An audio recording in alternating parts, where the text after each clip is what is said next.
আসসালামু আলাইকুম প্রিয় ভিউয়ার্স। আজকে আপনাদের মাঝে যে বিষয় নিয়ে আলোচনা করব সেই বিষয়টি বাংলাদেশের নয়, পার্শ্ববর্তী দেশ ভারতের পশ্চিমবঙ্গ কলকাতার।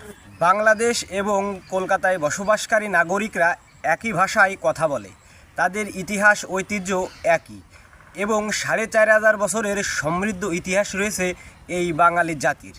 বাংলাদেশে যারা বসবাস করে তারা স্বাধীন দেশের নাগরিক হিসেবে আত্মপ্রকাশ করেছে ১৯৭১ সালে, আর ১৯৪৭ সালে পশ্চিমবঙ্গ তথা কলকাতার বাঙালিরা রাজ্যের নাগরিকত্ব পেয়েছে।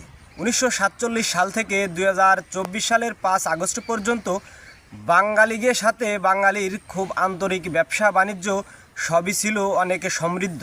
শেখ হাসিনা দেশ ছেড়ে ভারতে পালিয়ে যাওয়ার পর থেকে বাংলাদেশিদের উপর ভিসা নিষেধাজ্ঞা দিয়েছে নয়াদিল্লি সরকার।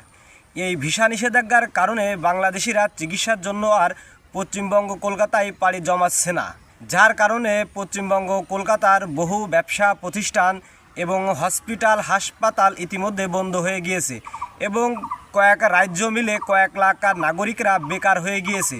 বন্ধ হয়ে গিয়েছে গাড়ি ঘোড়া দোকানপাট সহ বিভিন্ন প্রতিষ্ঠান। বর্তমান বাংলাদেশ এবং ভারত নিয়ে দুই পক্ষের মাঝে যে জিগির উঠেছে, যেটা বাংলাদেশে বসবাসকারী বাঙালি এবং পশ্চিমবঙ্গ কলকাতার বাঙালিদের ক্ষতির সম্মুখীন হতে হবে। কারণ নয়াদিল্লি কখনোই বাংলাদেশি বা বাঙালিদের ভালো চোখে দেখে না, তারা সবসময় শোষণ করে গেছে এই বাঙালির থেকে। বর্তমানেও বাংলা রাজ্য এবং বাংলাদেশ থেকে যে পরিমাণ রাজস্ব নয়াদিল্লি সরকার আদায় করে, সেই টাকায় নয়াদিল্লি তার রাজস্ব চাহিদা মেটায়। বর্তমানে ৫ আগস্টের পর থেকে নয়াদিল্লির সাথে বাংলাদেশের ব্যবসা বাণিজ্য ভালো যাচ্ছে না, যার কারণে পশ্চিমবঙ্গের পাশাপাশি নয়াদিল্লির আর্থিক খাতেও ধস নেমেছে। বর্তমান বাংলাদেশ এবং ভারতের সম্পর্ক নিয়ে বিভিন্ন মিডিয়ায় বিভিন্ন গুজবও ছড়ানো হচ্ছে।